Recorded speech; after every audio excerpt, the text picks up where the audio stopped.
May bumba. Diretso doon sa taniman, oh. Taniman na. Mga saging. Yan, oh. Galing nga, oh. Ganda. Mapapaganda yung mga ano dyan. Tanim sa loob. Pag magtanim ng kamuting kahoy. Ganda yan. Dito. Ang patay. Bibili akong isda.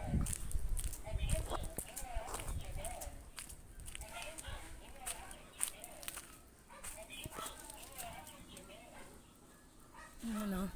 Ayan, oh. Di ba may maganda dyan na ano? Papaya? Oo. Doon si Raul sa dulo. Maganda yung papaya doon. Isa lang. Maiwan ko kung nawala na. Nakuha nga dyan yung saging, oh. Yung saging na tumba.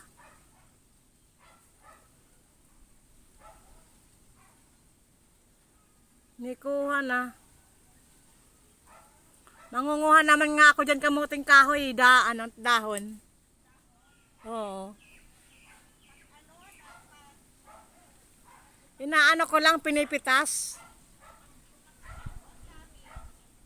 Yan. Nag-ano siya. Nagdidilig ng mga tanim. Lalaki na naman yung papayang yan. Dinidiligan. Oo. Pati papayang ano, diligan mo yung malaki. Kasi libre naman tubig eh. Ang ganda ng pwesto ng tubig eh.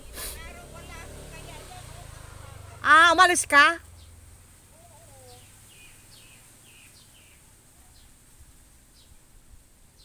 Napabayaan na naman, oh. Patay na naman. Ah, sige, dito muna ako dang. Ganda ng huli ng mga ibon. Nawalan, ay. Yan, ibon. Ganda ng huli kanina ng mga ibon.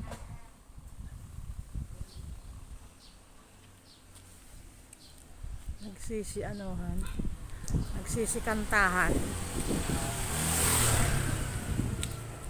Kantahan ng ibon.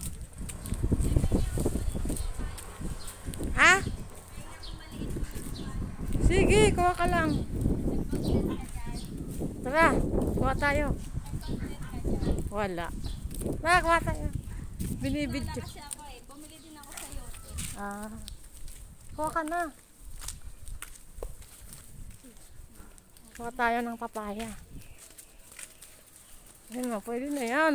Oo nga eh, kasi maliliit naman talaga yun. Oo, maliliit yan. So, anong dalawa yan? Tatlo pa. Yan. Abot lang. Ang kilig. Abot lang ni Bini. Ayan. Tatlo. Yan lang po. Bye-bye.